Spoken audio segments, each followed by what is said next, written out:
Mi hermano lloró de envidia cuando se enteró de que vendí mi empresa por $25 millones. Luego mi familia falsificó mi firma y trató de robarse dinero de mi cuenta. El karma hizo su trabajo. Hola, Reddit. Me llamo Rubén Duarte, tengo 32 años, y todavía no sé del todo cómo contar lo que pasó hace una semana en la cena de Navidad de mis padres, porque cada vez que lo repito en mi cabeza me sigue pareciendo demasiado irreal para serlo. Mi hermano Dorian, que tiene 35 años, cayó de rodillas en medio del comedor y empezó a llorar sobre la alfombra como un niño pequeño. Mis manos todavía no temblaban en ese momento. Eso vino después.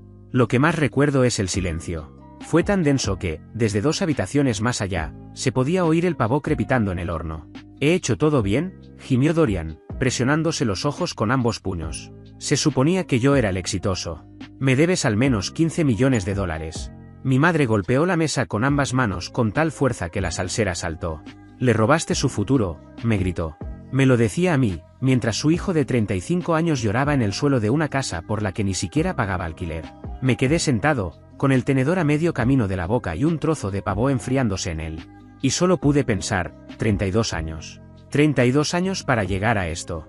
Porque hasta aquella cena, nadie en esa mesa sabía lo que había construido.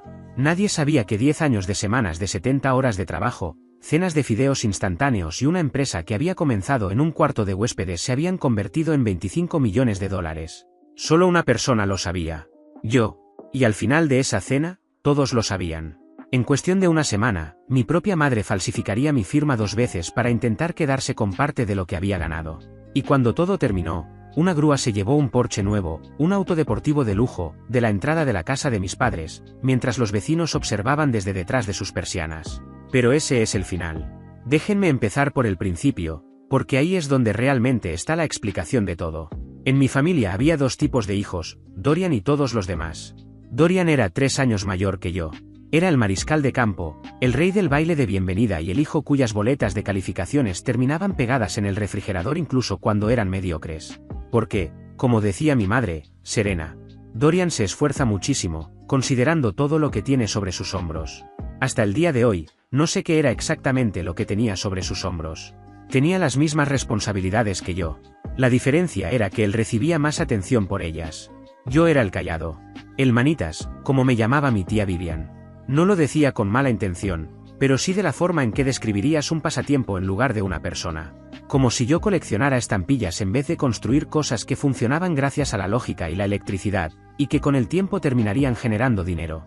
Cuando tenía 9 años, me rompí el brazo al caerme de las barras del patio de la escuela.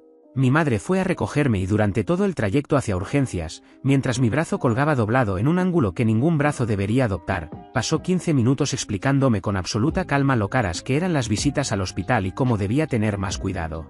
El dinero no crece en los árboles, Rubén. Tenía 9 años. Recuerdo haber mirado mi brazo y pensar, incluso entonces, me pregunto si a Dorian le habrían dado este mismo sermón. No se lo habrían dado. Lo sabía. Incluso a los 9 años. Cuando Dorian cumplió 26, se metió en lo que solo puedo describir como un esquema piramidal de manual.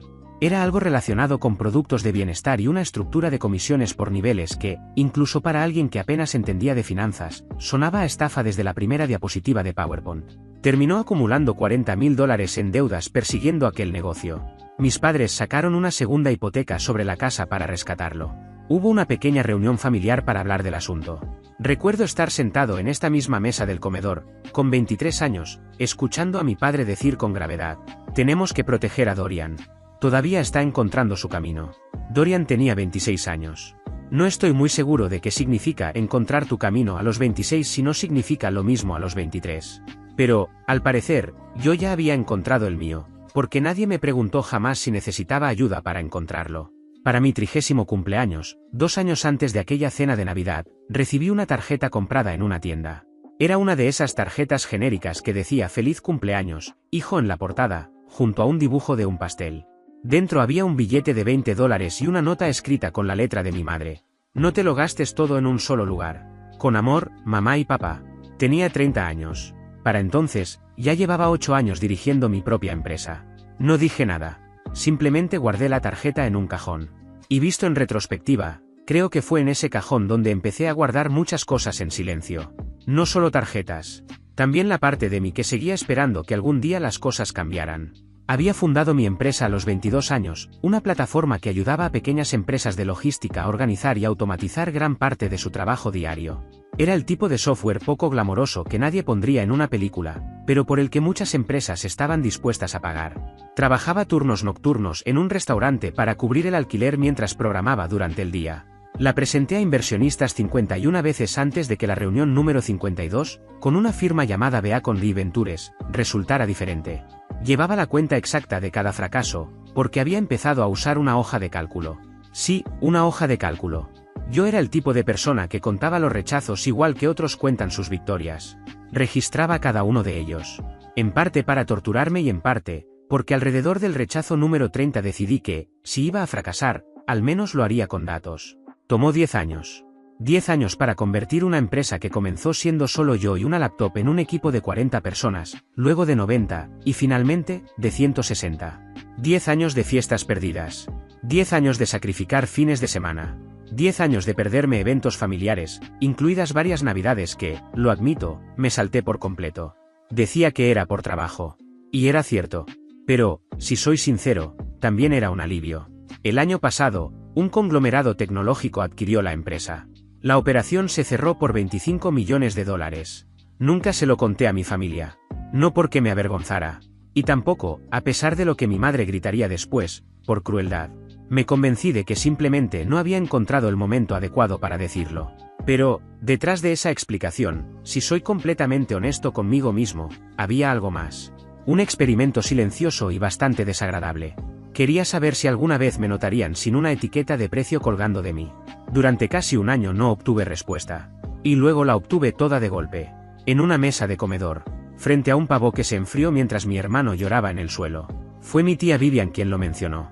La hermana de mi madre. La única persona de la familia que siempre me preguntaba, de forma algo vaga pero genuina, qué estaba haciendo últimamente. Aunque, por lo general, terminaba desviando la conversación para preguntarle a Dorian sobre su último ascenso antes de que yo siquiera terminara de responder. Entonces, Rubén, dijo, inclinándose hacia adelante mientras alcanzaba la salsa de arándanos. ¿Cómo va el negocio del software? Escuché que cerraste un trato enorme. La mesa quedó en silencio. No un silencio dramático. Todavía no. Solo el silencio normal de 14 personas que, por un instante, se quedan sin nada que decir. ¿Qué trato?, resopló Dorian sin siquiera levantar la vista del plato. Rubén solo trastea con computadoras. No sé qué me hizo responder con sinceridad. Tal vez fue la palabra trastea. Tal vez fueron 32 años de tarjetas de cumpleaños con $20 dentro. O tal vez simplemente estaba cansado. Realmente cansado. Ese tipo de cansancio que te hace dejar de interpretar el papel que has desempeñado toda tu vida, aunque sea por un segundo, solo para ver qué pasa. Vendí mi empresa el año pasado, dije. Fueron 10 años de trabajo. La adquisición se cerró por $25 millones. Fue como si el aire desapareciera de la habitación. Y lo digo casi de forma literal. Recuerdo el sonido exacto del tenedor de mi padre deteniéndose a medio camino de la boca. Recuerdo el vacío repentino donde debería haber estado el murmullo habitual de una cena familiar. El tenedor de Dorian cayó con estrépito sobre el plato.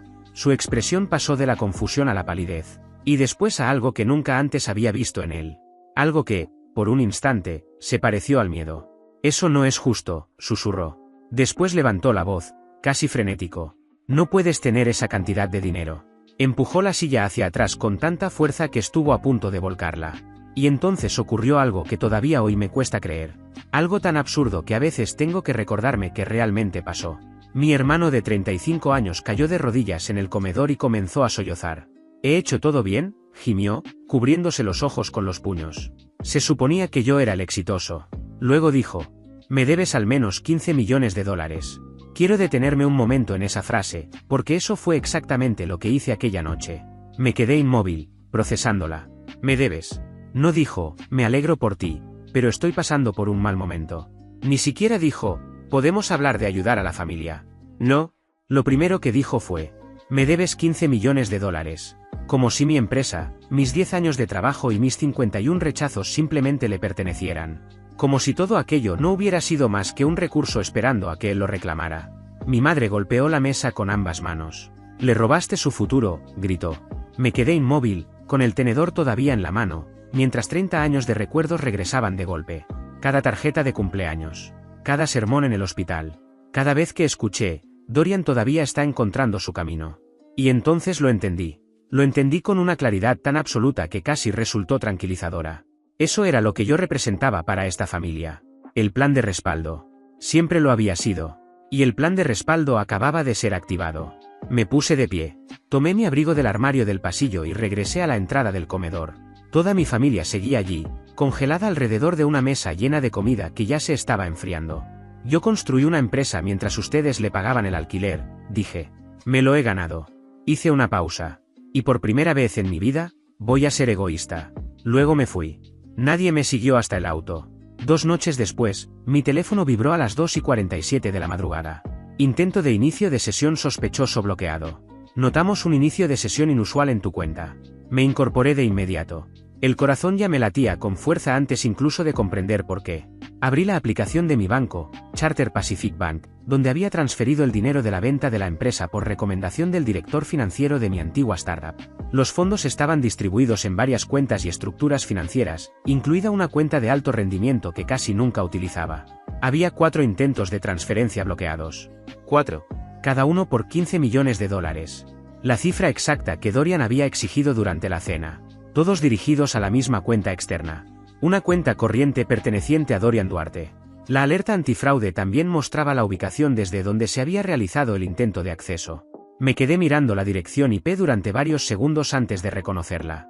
La reconocí porque yo mismo había configurado ese router Wi-Fi 4 años antes, durante una de las pocas veces que había vuelto a la casa de mis padres. No volví a dormir aquella noche. Me quedé sentado al borde de la cama con la laptop abierta, revisando una y otra vez los registros de acceso. Por primera vez desde la cena, mis manos realmente temblaban. No exactamente de miedo. Era otra cosa. Era esa sensación enfermiza de ver un número. Mi número. El número que representaba 10 años de mi vida. Y saber que alguien estaba escribiéndolo en un formulario de transferencia bancaria desde la casa donde crecí, a las 3 de la mañana, una y otra vez. 4 veces seguidas. Como alguien empeñado en forzar una llave atascada en una cerradura. Incluso entonces intenté encontrar una explicación. Tal vez era un error. Tal vez habían hackeado el correo de Dorian y alguien se estaba haciendo pasar por él. No sé por qué seguía haciéndolo. Porque seguía regalándoles excusas que no se habían ganado. Creo que una parte de mí todavía no quería aceptar que fuera verdad. Conduje hasta la casa de mis padres a primera hora de la mañana siguiente. No llamé antes. No avisé. Nada más entrar en la calle lo vi. Estaba estacionado en la entrada. Reluciente. Escandalosamente rojo. Con un lazo enorme sobre el capó, como si acabara de salir de un comercial de autos de lujo. Un Porsche 911 completamente nuevo. Dorian salió por la puerta principal antes incluso de que apagara el motor. Se quedó de pie junto a la puerta, sonriente, lanzando las llaves de una mano a otra, como si hubiera estado esperando público. Apagué el motor, abrí la puerta y bajé del auto, sin decir nada todavía. La familia se apoya entre sí, dijo. Y después de todo lo que ha pasado, pensé que ya era hora de darme algo que me merecía. Levantó las llaves y las hizo girar alrededor de un dedo. Me quedé allí, mirando un automóvil que costaba más que el salario anual de la mayoría de las personas. Todo esto apenas 2 días después de que alguien intentara transferir $15 millones desde mi cuenta utilizando una conexión proveniente de esa misma casa. ¿Cómo pagaste esto?, pregunté. Mi voz salió mucho más fría de lo que esperaba. Mi madre apareció detrás de él en la puerta principal. Tenía los brazos cruzados y esa expresión que normalmente reservaba para cuando yo era quien había hecho algo mal. Dorian ha esperado mucho tiempo una oportunidad como esta, dijo. Solo estamos adelantando una pequeña parte de lo que le corresponde. ¿Un adelanto? Sobre dinero que, hasta donde cualquiera sabía, yo jamás había prometido ni ofrecido. No respondí. Me di la vuelta, volví al auto y conduje directamente al concesionario que figuraba en la matrícula temporal. La Kesore Porsche. Estaba a unos 20 minutos de allí. Pedí hablar con el gerente de financiamiento. Se llamaba Trevor Adeyemi. Abrió el expediente del préstamo en su computadora y observé cómo su expresión cambiaba mientras revisaba los documentos. Fue un cambio sutil. Profesional. La expresión de alguien que acaba de darse cuenta de que está a punto de darle una noticia terrible a una persona que no la esperaba. Finalmente levantó la vista.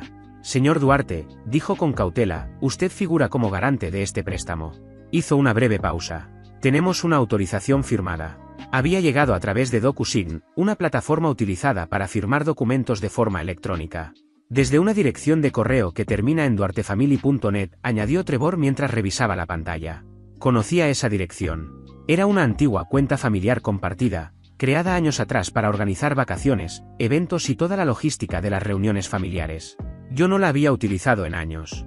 Y desde luego, jamás había autorizado a nadie a usar mi nombre a través de ella para nada. Mucho menos para respaldar un préstamo automotriz de $187.000.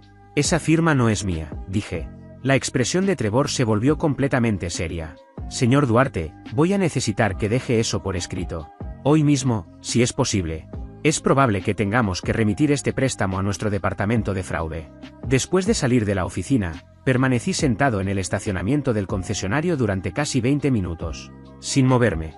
Solo respirando. Mi madre había falsificado mi firma mediante DocuSign para comprarle un Porsche a mi hermano.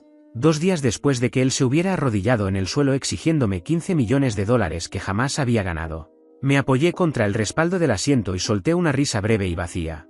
Disfruta el auto, Dorian, dije en voz alta, aunque no había nadie allí para escucharme. Porque es lo último que vas a recibir de mí. Esa misma tarde llamé a una amiga de la escuela de negocios. Se había especializado en derecho corporativo y con los años, había construido una reputación que solo puedo describir de una manera. Era la abogada a la que llamabas cuando las cosas dejaban de ser educadas. Su nombre era Miranda Cole. Llevaba 14 años dedicada a litigios posteriores a adquisiciones y protección de activos. Exactamente el tipo de experiencia que, al parecer, ahora necesitaba. Le conté todo. La cena, los intentos de transferencia por $15 millones, la dirección IP, el Porsche, la firma falsificada. Cuando terminé, hubo un largo silencio al otro lado de la línea. Finalmente, Miranda habló. Rubén, necesito que me escuches con atención. Esperé. Los intentos de transferencia no autorizados, la falsificación de firmas en documentos financieros y el uso indebido de tu identidad no son conflictos familiares. Hizo una pausa. Son delitos. No respondí. Sé que es difícil escuchar eso cuando hablamos de tu propia madre, continuó, pero necesito que lo entiendas, porque va a ser importante para todo lo que hagamos a partir de ahora. Miranda actuó rápido. Muy rápido. En menos de 48 horas había reorganizado todos mis activos. Los $25 millones completos. Más las ganancias que ya había reinvertido. Todo fue transferido a una estructura de fideicomisos ciegos con nuevos números de cuenta, nuevas instituciones financieras y protocolos de acceso completamente distintos. Según Miranda, haría falta una orden judicial notariada y varias semanas solo para revisar la documentación necesaria. Mover el dinero sería todavía más complicado. También contrató a un contador forense. Su nombre era Adrián Cho. Contador público certificado y especialista en investigaciones financieras familiares. Su trabajo consistía en rastrear cada huella digital relacionada con el caso. Los intentos de acceso. Los registros de conexión. Los metadatos de DocuSign. La solicitud del préstamo. Todo. Y no tardó mucho en encontrar respuestas. Los 4 intentos de transferencia se habían realizado desde un único dispositivo conectado a la red Wi-Fi de la casa de mis padres. Las horas exactas eran las siguientes. 2:41 de la madrugada, 2:43 de la madrugada, 2:45 de la madrugada, y 2:47 de la madrugada. 4 intentos, 4 bloqueos, todos rechazados por el sistema antifraude del banco. Y cada uno era ligeramente diferente del anterior, como si alguien estuviera probando variantes cada vez más desesperadas de la misma contraseña. Pero lo relacionado con el préstamo resultó ser aún peor. El DocuSign falsificado fue rastreado hasta un iPad registrado con el ID de Apple de mi madre. La firma se realizó a las 11:14 de la noche. Exactamente la noche anterior a que el Porsche apareciera en la entrada de la casa. El informe de mi contador forense, Adrián, incluía una comparación lado a lado entre mi firma auténtica, obtenida de la renovación de mi pasaporte 3 años antes, y la firma que aparecía en el documento. Ni siquiera se parecían. La falsificación era tan mala que parecía hecha por alguien convencido de que nadie se tomaría la molestia de examinarla. Y siendo sincero, probablemente tenía razones para pensar eso. Nadie me había prestado tanta atención antes. Con el informe forense terminado, Miranda me llamó. Tenemos suficiente, dijo. Los intentos de transferencia, la firma falsificada y el préstamo del Porsche. Todo apunta en la misma dirección. Le pregunté qué proponía. Una notificación. Corta. Lo suficiente para que entiendan que sabemos lo que está pasando y que esto podría convertirse en una denuncia penal si no se resuelve. Los detalles los guardaremos para cuando estemos sentados frente a ellos. 2 días después, Miranda envió la notificación. Era breve y directa. Advertía que existían movimientos financieros bajo revisión relacionados con mi patrimonio y que, si la situación no se resolvía, el asunto podría escalar a la vía penal. Nada más. Nunca vi la reacción de mis padres al recibirla. Pero tampoco hizo falta. porque pocos días después comenzaron a moverse de una manera muy específica. Miranda también incorporó a una investigadora privada con licencia. Se llamaba Valeria Castillo. Según ella, su participación era una simple medida de precaución. Cuando una disputa familiar involucra este nivel de dinero, me explicó, es común que una de las partes intente obtener información por canales informales. ¿Y qué significa eso exactamente? Que podrían empezar a enviarte intermediarios, familiares, amigos, personas que parecen completamente inocentes. Quiero saber si alguien intenta acercarse a ti para sacar información. Resultó que tenía razón. Aproximadamente una semana después, recibí un mensaje de mi primo Nolan. Era sobrino de mi madre. Nunca habíamos sido especialmente cercanos, pero siempre lo había considerado una de las pocas personas neutrales dentro de toda la dinámica familiar. El mensaje llegó de la nada. Y era breve.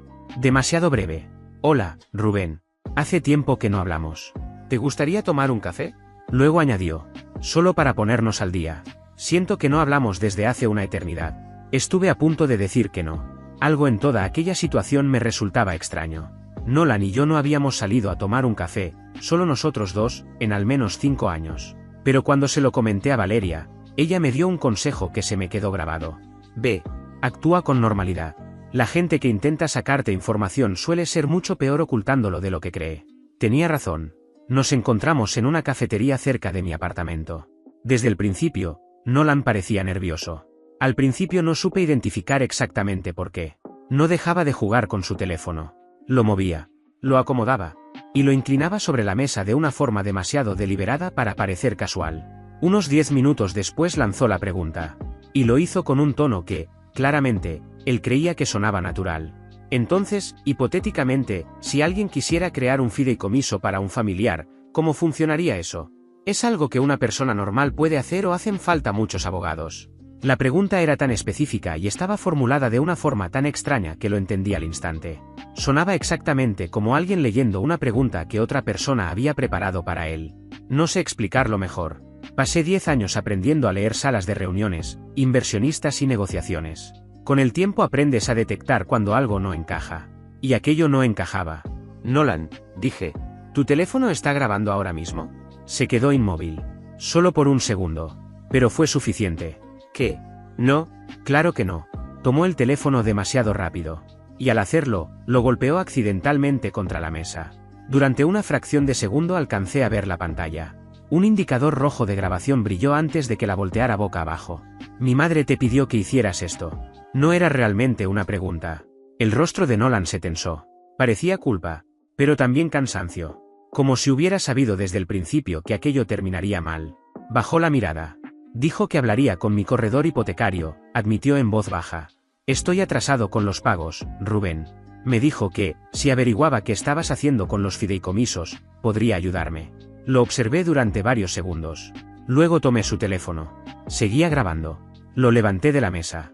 Y lo dejé caer directamente dentro de su café con leche.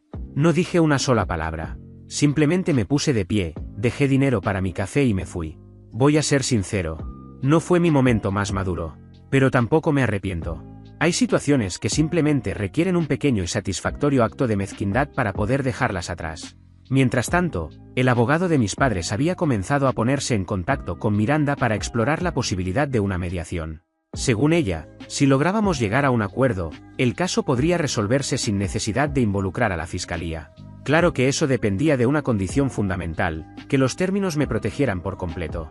Y más importante aún, que mi familia estuviera dispuesta a actuar de manera razonable.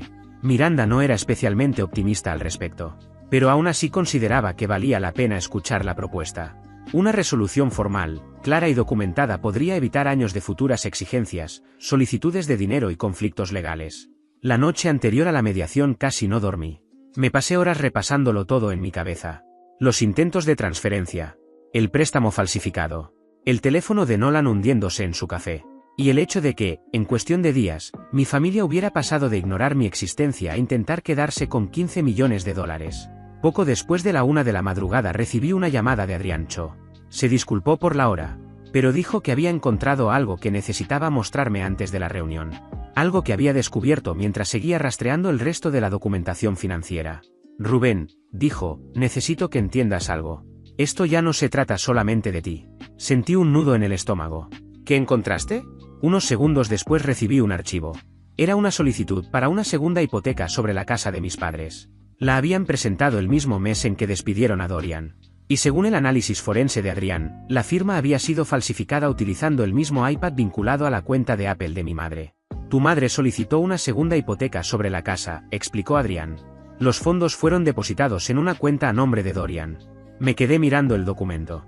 Y según los registros bancarios, Dorian ha estado recibiendo aproximadamente $4.200 al mes de esa cuenta, dijo Adrián. Hizo una pausa. Después de impuestos, esa cantidad se parece muchísimo al salario mensual de un empleo de nivel medio. Guardé silencio. La conclusión era demasiado evidente. ¿Estás diciendo que? Estoy diciendo que creo que tu hermano lleva tiempo sin trabajar.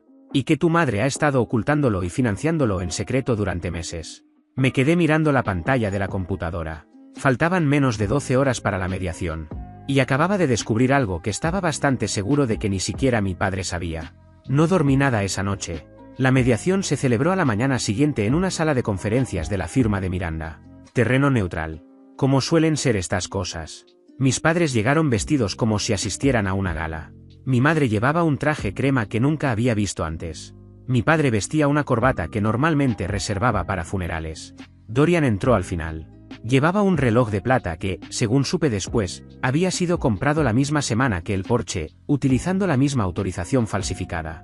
Su abogado, un hombre de aspecto cansado llamado Emilio Lobel, abrió con lo que solo puedo describir como una oferta inicial completamente equivocada. $5 millones para restaurar la armonía familiar a cambio de que todos siguieran adelante como si nada hubiera pasado. Miranda no reaccionó. Abrió su maletín.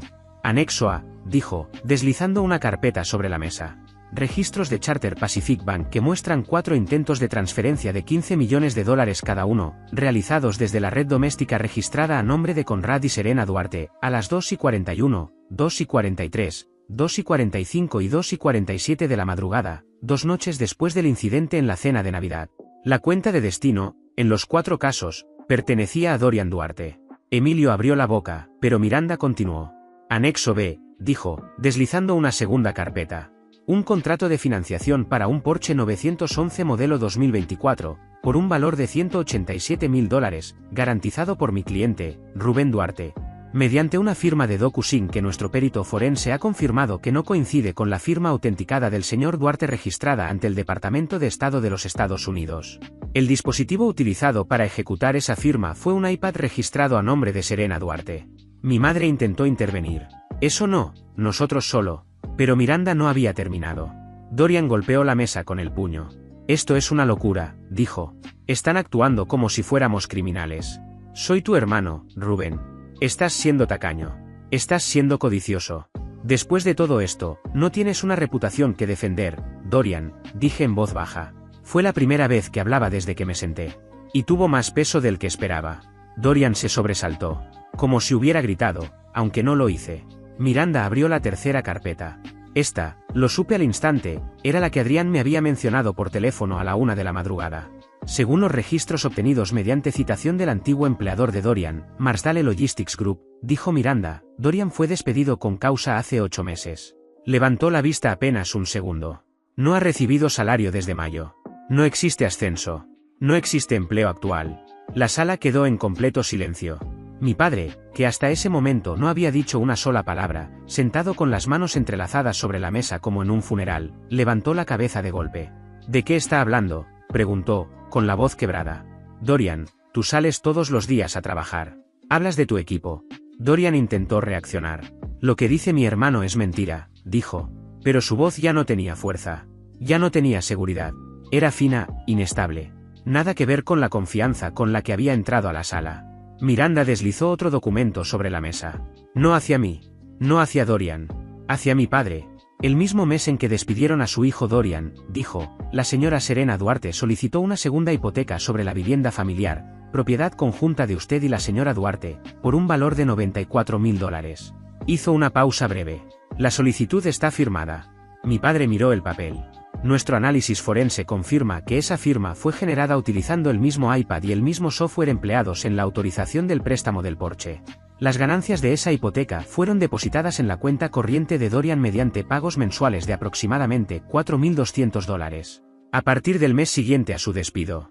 Mi padre tomó el documento. Observé cómo sus manos comenzaban a temblar. De la misma manera que las mías habían temblado 2 noches después de Navidad, cuando vi por primera vez mi firma falsificada. Se quedó mirando el papel durante varios segundos. Serena, susurró, hipotecaste nuestra casa por esto. Mi madre rompió a llorar. Y quiero ser preciso sobre ese llanto, porque importa. No eran lágrimas de culpa. Eran lágrimas de furia. Una furia herida. La furia de alguien que, hasta ese mismo instante, creía sinceramente que no había hecho nada malo. Se volvió hacia mí y me señaló con el dedo, mientras el rímel le corría por las mejillas. Se suponía que Rubén iba a arreglar esto, dijo, con la voz elevándose hasta rozar el grito. Tiene 25 millones de dólares sin hacer nada. Se suponía que él era la solución. Para eso sirve. Me quedé sentado. Y dejé que esas palabras permanecieran en la sala por un momento. Para eso sirve. 32 años condensados en 3 palabras. 3 palabras pronunciadas en voz alta frente a una abogada, un contador forense y mi padre, que acababa de descubrir que su casa había sido hipotecada sin su conocimiento para financiar una mentira sostenida durante 8 meses. Miranda cerró su maletín. El clic fue seco. Definitivo. Y sonó más fuerte que cualquier cosa que se hubiera dicho hasta ese momento. Estos son nuestros términos, dijo. Su voz no cambió. Y precisamente por eso sonó aún más definitiva. Rubén no pagará nada. Ni ahora ni nunca. No habrá acuerdos, adelantos ni futuras solicitudes de ningún tipo. El Porsche será devuelto al concesionario hoy mismo. Rubén no asumirá ninguna responsabilidad sobre ese préstamo, y el concesionario ya ha sido notificado del fraude. Hizo una breve pausa. Los 3 firmarán un acuerdo vinculante de no contacto. No habrá intentos de acceder a las cuentas, finanzas o activos de Rubén bajo ninguna circunstancia. Y no habrá más comunicación con la familia extendida sobre este asunto. Hizo una segunda pausa. Si cualquiera de estas condiciones se incumple, aunque sea una sola vez, acudiremos directamente a la fiscalía con todo lo contenido en estas carpetas, además de la investigación completa del señor Cho sobre el fraude hipotecario. Recorrió la mesa con la mirada. Tienen 5 minutos para firmar. Mi padre fue el primero. Su mano temblaba tanto que la firma apenas parecía una firma. Y dadas las circunstancias, aquello resultó casi demasiado simbólico. Mi madre le arrebató la pluma. Me miró fijamente. De verdad. No fue una mirada rápida. Fue una mirada larga y sostenida, de esas que había aprendido a soportar durante 32 años. Eres un monstruo, susurró. Yo no destruí esta familia, dije. Tú lo hiciste. Hice una pausa. El día que decidiste que yo era tu plan de respaldo. Firmó. Luego lanzó la pluma al otro lado de la mesa. Rebotó contra el pecho de Dorian y cayó al suelo. Dorian la recogió. No me miró. No miró a nadie. Se quedó observando la mesa durante un largo momento. Y en ese instante, creo que por primera vez en toda su vida, Dorian entendió lo que estaba pasando. El suelo sobre el que había caminado durante 35 años acababa de desaparecer bajo sus pies. Firmó. Yo tampoco dije nada más. La sala se quedó en silencio después de eso, como si todo hubiera terminado de golpe. A la mañana siguiente, Miranda me envió una fotografía. Estoy bastante seguro de que la tomó algún vecino. El ángulo venía desde el otro lado de la calle. La imagen estaba ligeramente temblorosa, como esas fotos que la gente toma a escondidas a través de unas persianas entreabiertas. Una grúa ocupaba la entrada de la casa de mis padres. Sujetaba el eje delantero de un Porsche 911 rojo. El lazo ya no estaba. 2 figuras permanecían de pie junto al jardín. Supuse que eran mis padres. No se movían. Solo observaban. Y al otro lado de la calle, en al menos 2 casas distintas, las persianas estaban apenas abiertas. Lo suficiente para mirar. No lo suficiente para ser vistos. No sé qué ocurrió con mi familia después de eso. El acuerdo de no contacto funcionaba en ambos sentidos. Y siendo sincero, nunca intenté averiguarlo. Todo lo que supe después llegó a través de mi tía Vivian. La misma tía cuya pregunta inocente había encendido todo aquello. Me escribió unas semanas más tarde. Fue un mensaje breve. Y sí, también parecía arrepentida. Me contó que mi padre seguía luchando con la hipoteca, solo, reunión tras reunión con un asesor financiero que cada vez tenía menos margen de maniobra. Según ella, lo más probable era que terminaran perdiendo la casa y acabaran mudándose a algo mucho más modesto de lo que habían tenido toda su vida. Mi madre no ayudaba en nada. Pasaba los días quejándose de que su hijo millonario nunca había hecho nada por ellos, sin aceptar, ni siquiera en silencio, que todo aquello había empezado por decisiones que ella misma tomó. En cuanto a Dorian, mi padre había sido claro, no quería verlo más en la casa. Después de todo lo que has hecho aquí, no quiero verte en esta casa otra vez, dijo. Desde entonces, iba de sofá en sofá, quedándose donde algún amigo lo dejara unos días, y alquilando habitaciones cuando podía permitírselo. No tenía trabajo. No tenía estabilidad. Y según mi tía, seguía hablando como si la vida le debiera algo. Yo leí el mensaje en silencio. Y no sentí alivio. Tampoco tristeza. Solo una especie de cierre. Al final, entendí algo simple: el karma no siempre llega como uno espera, pero llega. Y después de eso, seguí hacia adelante con mi vida. Gracias por ver. Si aún no te has suscrito, por favor hazlo y activa la campana de notificaciones para mantenerte al día con más historias impactantes de la vida real que suceden a tu alrededor.